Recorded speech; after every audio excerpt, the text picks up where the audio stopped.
we kind of do this anyway, right? We look around and try to find examples. And this is just a really great intentional way that you are a gentle shepherd with all of this. And I found it was just so like when you were giving some of the things that happened in your year of studying with your giant and some of the quote unquote coincidences that happened that Okay. kept bringing this richness back into your life, then when you, like, not meaning you, Laura, you as another Yeah. person doing this, go through it, Mhm. you're going to be going, oh, me too, me too. I saw it there and I saw it there.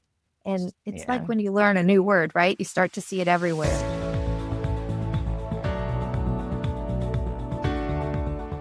Welcome to the Journey with the Giant podcast. I'm Robert Prince, and I'm so glad you've joined us for this powerful series inspired by the upcoming book, Journey with the Giant. Choose your guide, pursue your purpose, and grow in your walk with God. By author, spiritual director, and my friend, Lori G. Melton. If you're just joining us, this series explores the unique and life-giving spiritual practice of walking with the giant of the faith. Whether you've been longing to deepen your walk with God, or you're simply curious about what it means to journey with the spiritual giant, you are in the right place. In today's episode, we're sitting down with fellow writer and friend Kirstin Olson. Kirstin is a language teacher and recent empty nester in Northeast Kansas. She brings a thoughtful, powerful story of what it meant to journey with a civil rights leader and how that unexpected companion stirred her toward justice, Sabbath, and a bold hope in her own next season of life. Her words are timely, honest, and full of conviction, and I think they're going to speak to your heart.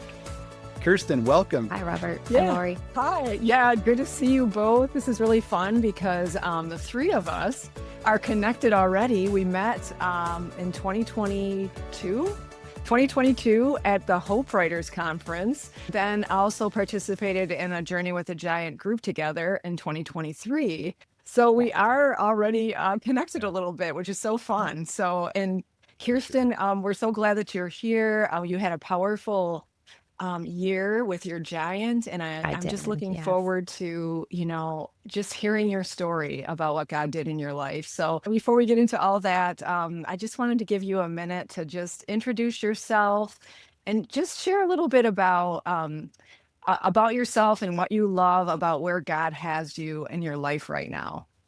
Okay. Well, like you said, I'm a teacher and I am a recent empty nester. And I'm kind of in that transition period. My adult daughter just moved out kind of permanently a few weeks ago and is living her Mm, best life in St. Paul, Minnesota. And then mm, my son is going to be a junior next year in college. And so he's home right now. And we've just had a full house for the last 6 weeks. Summer is nothing like I thought it would be, but it's been full of family. And I'm just really grateful for the fact that we had some margin, that all this happened in the summer. We were able to host some family unexpectedly. And so it's a mm, different summer than I thought. And it just made me realize how God still blesses us so we can bless other people. And also, He's not done with me yet. mm, So I've had lots mm. of uh, imperfect moments this summer, but overall, it's just, I've been very grateful.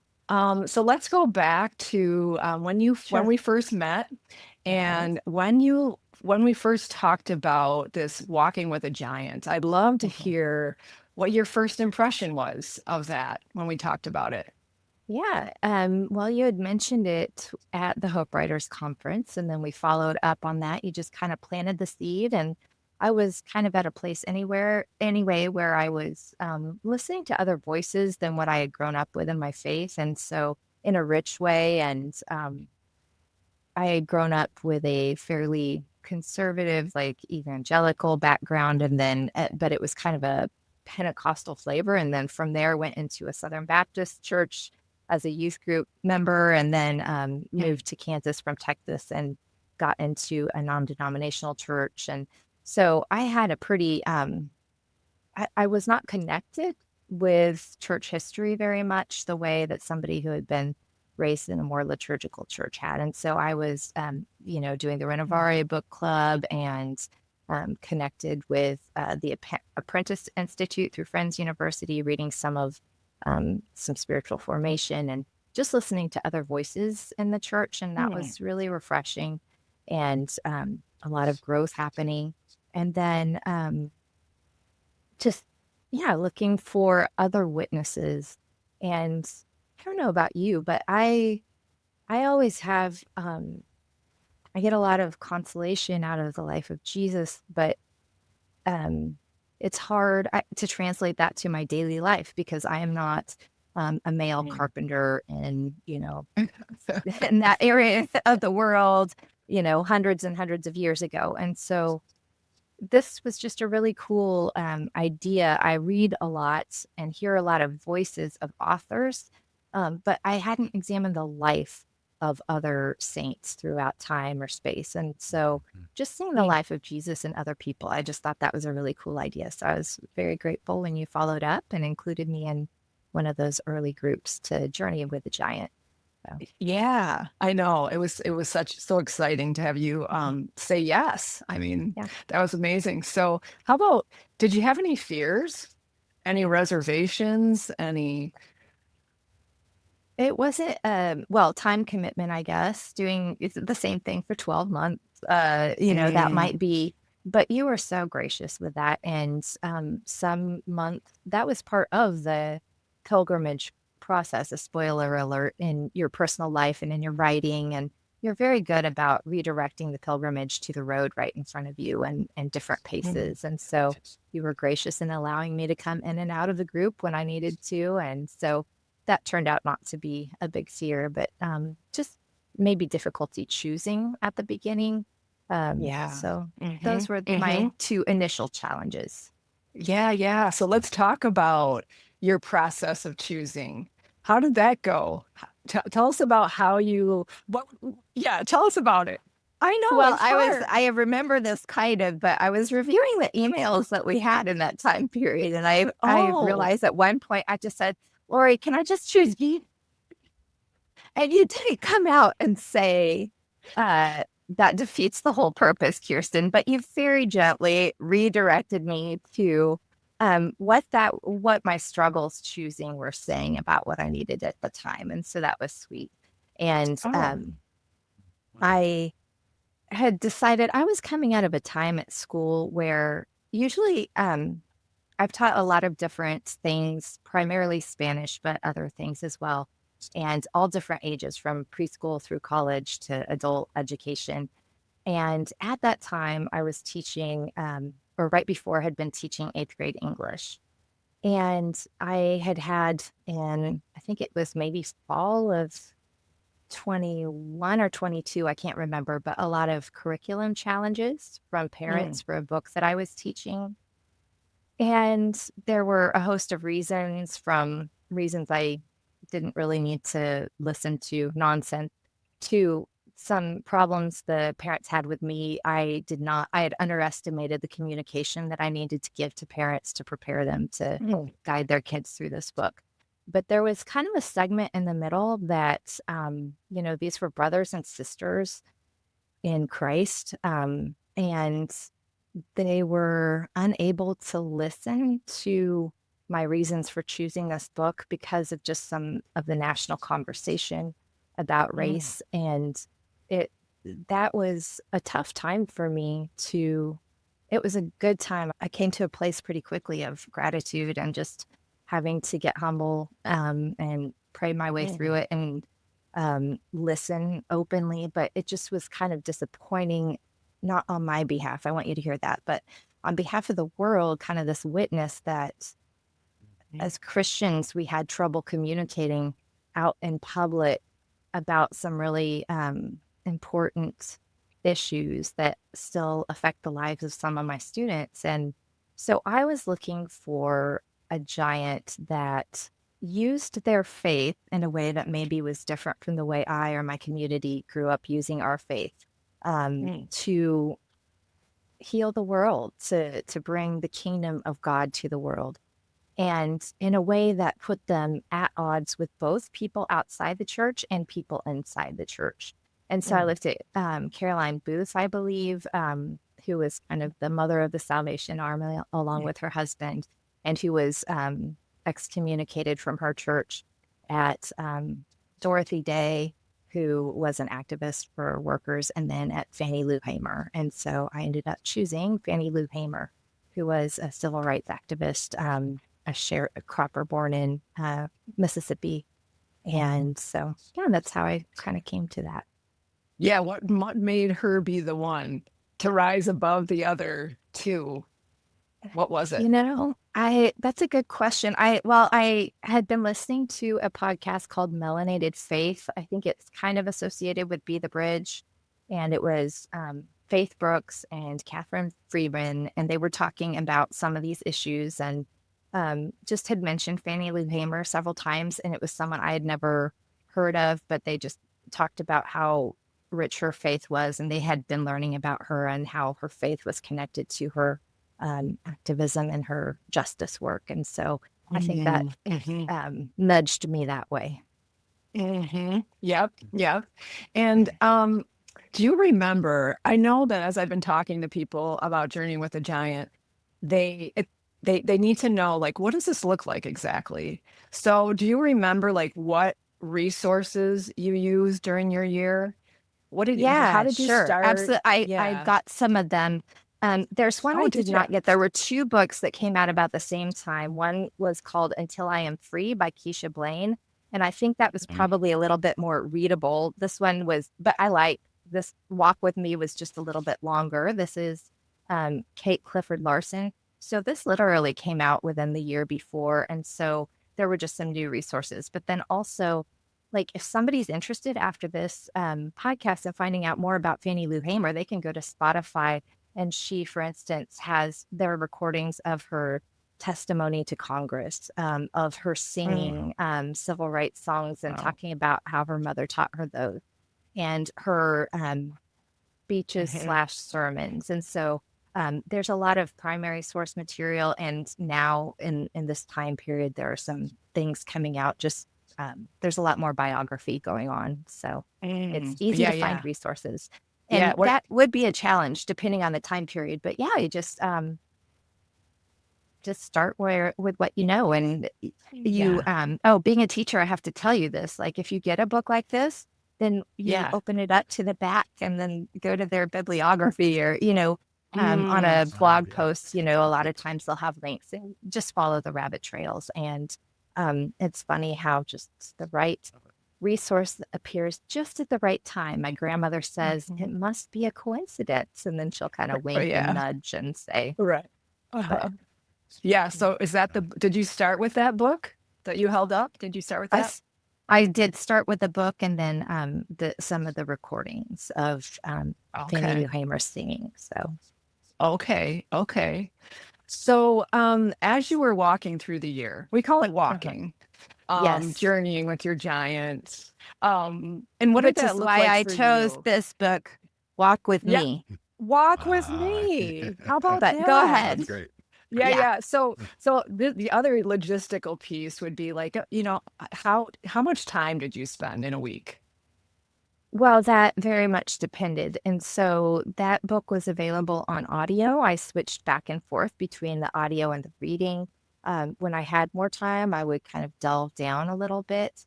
But then there were some months where I would back off and just kind of let something soak in and marinate, or I would listen to a single recording several times and meditate on it. And so it's a hard question to answer, but this is one thing I liked about the year structure, is that our life is full of seasons. And some seasons we're going to need one kind of resources and one kind of flexibility or depth. And then we're going to need other seasons where it's just different. And so it's very adaptable in that way. And not only is that convenient, it's part of the point. It's getting these lessons into the rhythms of our real life. And so I thought that was actually pretty valuable to have that balance. Yeah. It's definitely like a follow the spirit, follow what your life is saying that month. And also, is your spirit feeling full, or is it feeling hungry? Sometimes when we're feeling full, like what you did with meditating, Right. Like I'm not going to take on any new resources this month. I feel like I just need to ponder right here. I just need to Yes. chew on this for a while. Enjoy Yes. this. Like if we compare it to pilgrimage or walking with someone, it's like we don't need to go farther down the road. We just need to sit right Uh-huh. here. Right. So yeah, that's exactly right. And that's how all my journeys have gone as well. And I love that. So anyway, so then looking at your year, what do you remember about the significant, moments along your journey where you were like, something just shifted in me? Something just shifted in my thinking, in my relationship with God, in my relationship with others.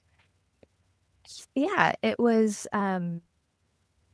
I don't think it was a complete upheaval of anything because it was already in line with what I was needing and experiencing and where I was growing. But there were a few things. One was, uh, okay, I need to say a few things when I talk about this. And I'm not sure, maybe I'll have to come back and re express this later, but I'm about to talk about the songs of Fannie Lou Hamer and the role of music and worship.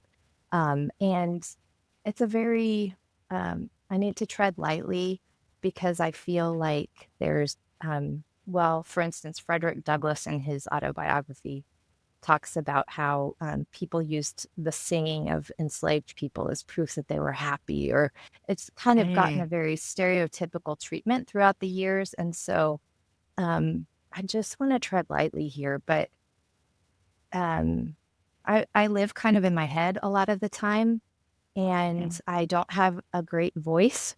And so mm, worshiping with song and um, my style of confronting life and injustice or whatever problem it is to think through it. And Fannie Lou Hamer did not have that luxury. And so her life was very action oriented. And that was there were lessons there for me. But then, especially when it came to her worship and how she used those songs as an encouragement for her and encouragement for other believers and for the people around her. And so it's something you kind of learn about in school if you have heard about the Freedom Singers or you hear it kind of treated topically. But um, I'm going to talk about some hard things. She was in a jail cell for with some other women who had gone to register to vote, and Fannie Lou Hamer and her companions were arrested and taken to jail and abused in just about any way you can imagine. mm, And, mm, going with somebody into that setting and hearing about what they were facing and how the response then, um, both the consolation of singing to her and and also that just turning it back to worship, that decision to worship God in those hard circumstances. So both as an expression of grace and a means of grace, I heard it said, that sacrifice of praise and how that went out toward other people. And so it was a very individual act rooted in mm, faithfulness and determination, kind of a despite what's going on, and mm, also um, just a grace at the time. And so, all that to say mhm, that one of those months, I did spend just more time worshiping my way through circumstances and mm, also listening to the way she worshiped her way through circumstances and paying attention to how she could use her voice and her body in a given situation to reach out to other believers and create community and create a witness. And so that was mm, I guess just an encouragement to me to see worship not just as between me and God, but as part of the pilgrimage, part of the mm. ministry, which that's not revolutionary for a lot of people, but for me, that was definitely a change and a refocus of my energies. And even though her life was so different from yours, I mean, the Mhm. injustice that she suffered, were there any times during that year where you were facing something and you thought about that story or a different story and emulated her? I don't know if it was during that year specifically, but yes, definitely several times. When I'm feeling disconnected now from God, my body and my voice are now a way to get plugged back in, or a way to maybe worship alongside another believer and know that we're both there and not alone, and, under God. Yes, definitely is a practice Mhm, that's manifested since then as a way mhm, of getting reconnected. mhm, mhm. It it had to be difficult, reading about the injustice that she was suffering and the Mhm, toll that it took on her. mhm. So how did you process that, you know? Well, that was, yeah, it, it was difficult. And that is something I think that for a lot of people, we want to turn away from human suffering. I mean, that's something, again, I alluded to earlier this summer. There's been some grief, some chances for me to turn away or turn toward people suffering. But, two of kind of the both immediate and longer term lessons and changes in my life from reading about Fannie Lou Hamer kind of came from processing that. And one is just the reminder that um, I might have it in my skin and in my time period the ability to pick up the book and put it down, and she could not. And so Mhm, it was just a call to perseverance for me.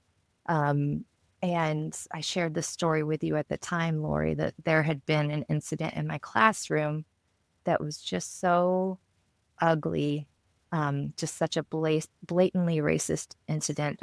One student really, um, I can't even go into it. And I dealt with it the way that I knew how at the time. But because of the mhm, timing of the year, it was right at the beginning of this or the end of the school year. And there were some people who were absent from the building that day. And anyway, I just felt mm, like it fell through the cracks and I was no longer employed there.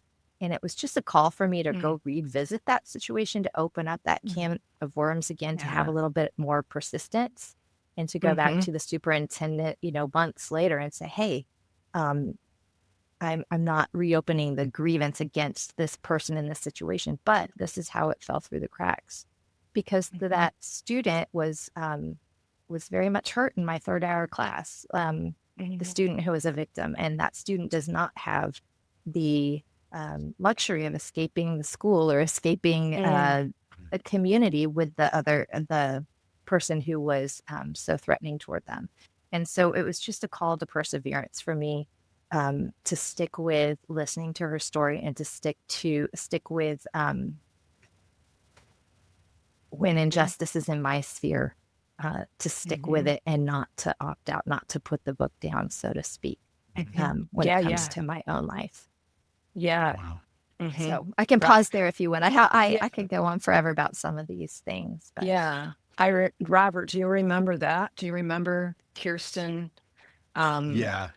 feeling that conviction? And yeah, I sure do. sure. Yeah. Mhm, And even struggling. Yeah. And even struggling with that decision, right, in that moment because you mhm. were no longer employed there. I kind of remember some of those yeah. struggles that you were having and the tension between that and then what you were reading with your giant, and what you were Mhm, experiencing through her life and how she mhm. handled it. And so it was, it's even great to hear as a follow up kind of, Yeah. Mhm, how that's still stayed with you.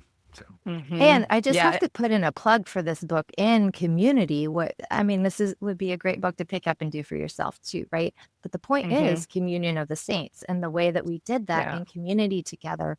I yeah. had 12 other people or whatever praying for me as I went to that meeting, and that just meant a Mhm. lot to me as well. And so Yeah. you're kind of discovering this together and Mm. holding each other up as you go through these changes, and that is helpful. Yeah, yeah, and learning about those other giants, Mhm. is so powerful. You have your giant that you're walking with, and then you've got every other giant of every person in the group Right. that is Yes. just powerfully impacting you, even though it's just a smidge compared to your own Yes. giant. You take Yes. that example. We heard about Fannie Lou, Mhm. and then when in our own life where there's injustice or we need to stand up, I mean, she stood up in court in a time Uh-huh. when a woman, and an African American woman, even further than that, would never do that. So anyway, she was so courageous, and I really remember that as such a powerful, unique part of your journey, Kirsten. I just of that how God was just working deep inside you to move your feet. Like, this is Uh-huh. going to Uh-huh. cost me something in the real world, you Uh-huh. know. Um, and you followed through, praise God. Well, yeah, and I want to say, it, I want to tread lightly here because, or I want to give it its weight. I've noticed, really over the last 10 years, how a lot of times we hold up the practical faith and also the great work done in not hating one's enemy and the the nonviolent resistance, um, and along the lines of going that extra mile and turning the other cheek. A lot of times from the pulpit, I'll hear civil rights leaders, upheld in that way. And I do not want to take away that crown that those people have earned, by the grace of Mm-hmm. God. I want to Mm-hmm. give it its full weight. And I also think about Jesus giving that command, go that extra mile.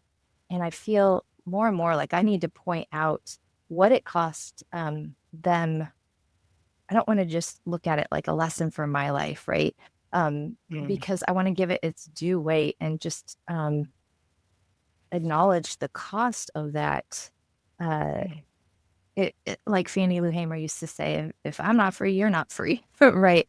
This mutual, Mm-hmm. um, spiritual formation leading to everybody's, liberation. And that if I'm not pointing out that Christians should have been around the civil rights leaders lifting them up, and my church or my feet should be going and doing the same things. And if I'm not pointing that out, then I'm standing with, Rome in the situation Jesus gives, right? Mm-hmm. Of going the extra Mm-hmm. mile. And, so I don't want to, Mm-hmm. it is a good thing. It is a good thing that it moved my feet. And also, I just want to acknowledge, that, Mm-hmm. um, it should have been earlier, or you know what I mean? Just, Yeah, I don't want to yeah, make it about, um, yeah. I Yeah. just want to acknowledge what a gift that was and that it came at somebody else's cost. So Mm-hmm. Mm-hmm. anyway. Yeah. Yep. So now it's been a year and a half, right, since you were in Yeah. the group. Mhm. Yes, And do you still think about Fanny? I do. Yes. And one longer term change we had talked about that I didn't exactly see coming, but she, I think, lived till age 59. And Mm, a big part of her life and her death was shaped by, just the material injustice she faced, not just, not being able to vote, which was her main catalyst for getting involved. She wanted to be what she called a first class citizen, not a second class citizen. And mm, so that was the main thrust of her activist work, at the beginning, especially. But just the toll, on her body from, as a child, not having enough resources, for the mm, family. And then throughout her life, the medical injustice. She, had a non-consensual hysterectomy and was not able to have children. And she, just the literal abuse her body took. And mm, then the way she poured out all the resources she had, her home and her food, to have meetings mm, and to host people, and the attacks against her house, the threat. mhm, And so, all that wear and tear led to, um, declining health in the last years of her life, and, what we would call an early death. There's no doubt that that led to fewer years for mm. her than she would have had Mm. otherwise. And so it just Yeah. was very stark to me, that her life was used up in service of what God had called her to, and that's what we all should do on the one hand.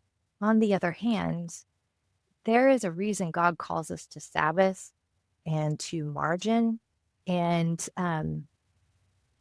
she did not have that luxury. And Mhm.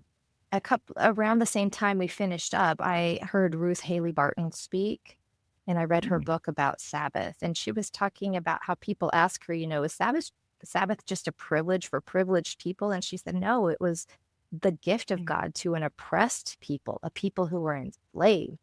And Yeah.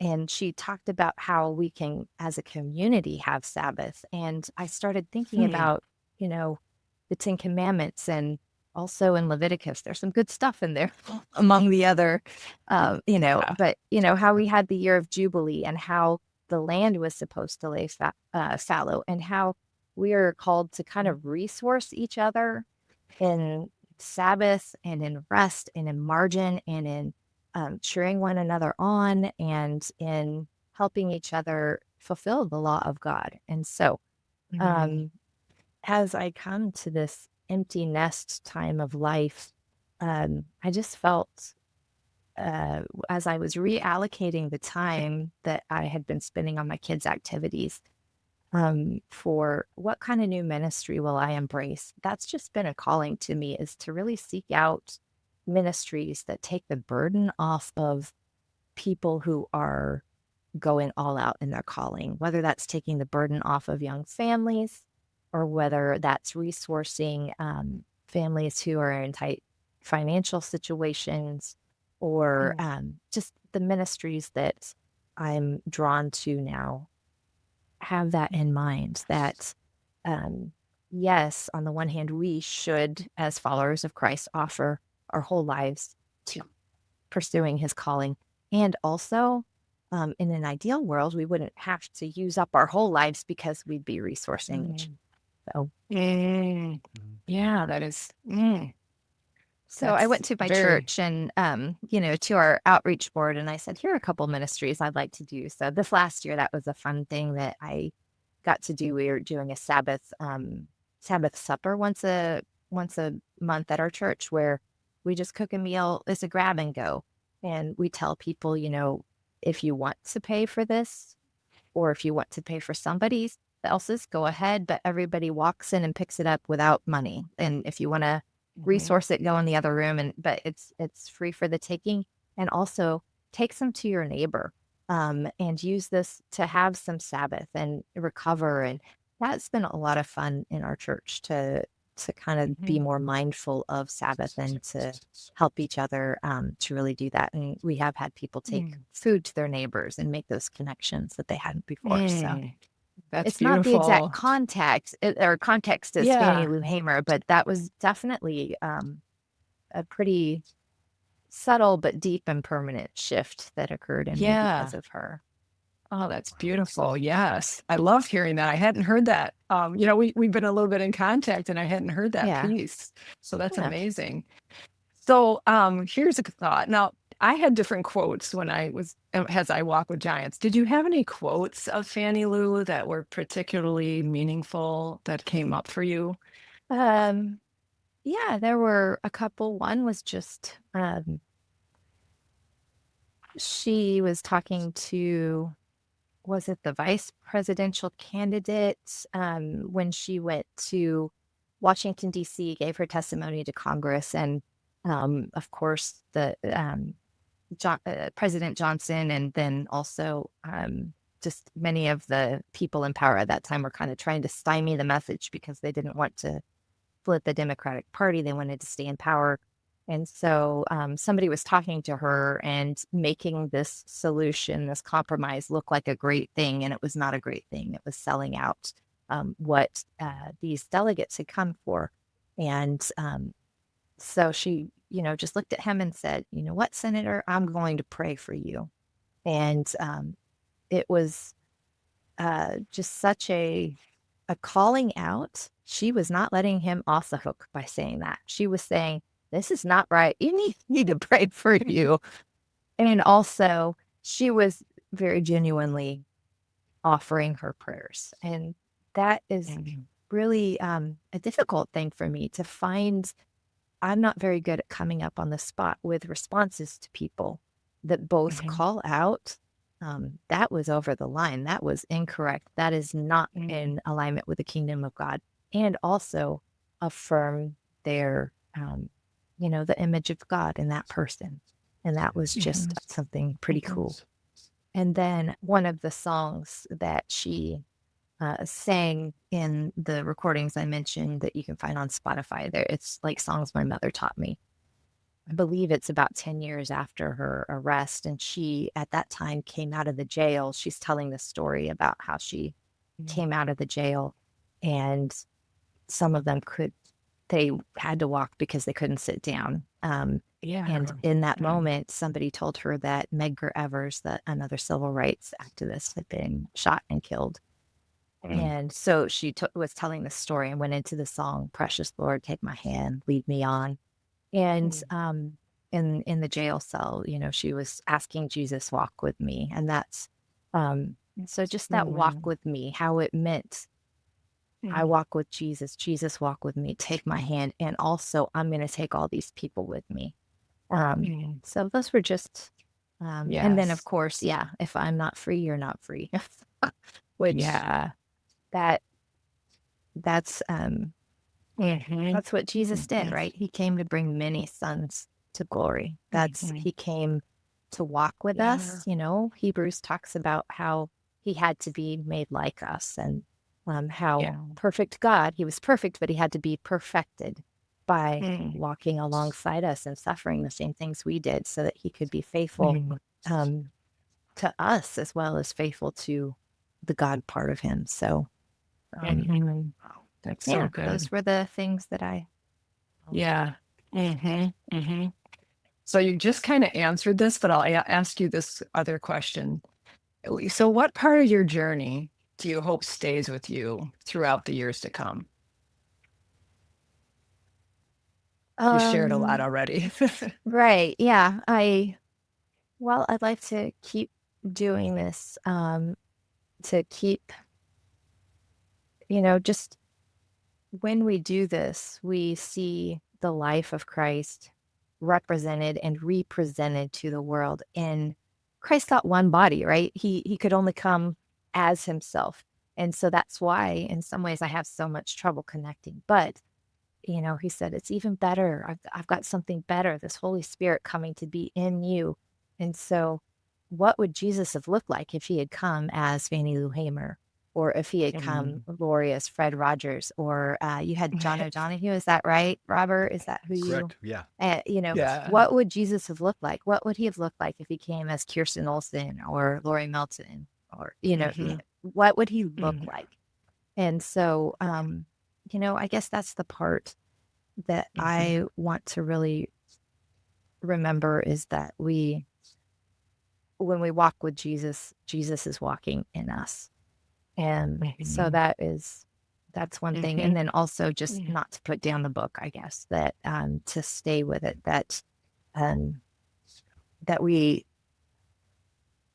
don't get to disregard any of the other members of the body because we are all one body. And so Mhm. to Mhm. stick with Yeah. these giants we're learning about and the people and all the other saints, like that we're knit together. Mm. So, Yes. Kirsten, thank you so much for being with us today. This has been yeah, such a rich conversation. Yeah, for sure. it's a pleasure. We've learned about Fannie Lou Hamer. We've heard about some of the deep things that have been going on in your heart from this journey, and you've been really vulnerable. And we just really appreciate that. And I think it's going to be a blessing to those who listen. Well, thank you. So I thank you. I appreciate you. Well, what a meaningful and rich conversation. And we just want to put a Mhm. big thank you out to Kirsten for her honesty, her courage, her faithfulness, and just sharing with us and with you all Mhm. how this practice has really affected her, not only during her journey with her giant, but even Mhm. continuing now, even a year and a half later. And she sees even the impact of this really Mhm. playing out even in her life. Yeah, it really was, and, I was surprised at the things that have happened in her life since we've been walking together, how beautiful that is, and, yeah, Yeah. what a vulnerable story, and, what a wonderful hero of the faith we have in Fannie Lou Hamer. So, yeah, Yeah, it was for sure. great. Well, and it's great to hear Mhm. how too that really Kirstin was already leaning into these things, maybe even if not necessarily having words or Mhm. practical explorations of them, but really leaning into it. And then the Lord brought this practice into her life. And Yeah. then she chose Fannie Lou that really kept speaking into it and even is still speaking into it. It was Mhm. really just a beautiful way of how Jesus orchestrates those things in our life, right? Mhm. Yep. Yep. And I don't think Yeah. we knew that when she first chose Fannie Lou, that all this was happening ahead of time. So that was really good Yeah. context, even for us who were walking with her for a year. So Yeah. yeah, that No, is it an definitely yeah. was. And yeah, And so often it's like that, right? With these giant it is. journeys, it's not out of nowhere. It's connected to the threads of God in our life that He's already Yeah. weaving. Yep. And this is Yeah, the next exactly. piece. Yeah, and I love there was a point where she talked about using both her body and her voice, right, to reconnect with her faith in a way, and Mhm. that's one of the Mhm. things that Fanny taught her Mhm. is to, and the references to not putting the book down, right, to not Yeah. knowing that we can put the book down and leave it alone, not pick it back Yeah. up for a while because it's Mhm. affecting us too much. But like in Fannie Lou's case, she didn't have that option, right? And so Yeah. many people don't. And so Mhm. it's great to hear how Kirsten is really embodying Mm. um, Mm. what she took in from Fannie Yeah. during her year. Mhm. So yeah. Mhm. Mhm.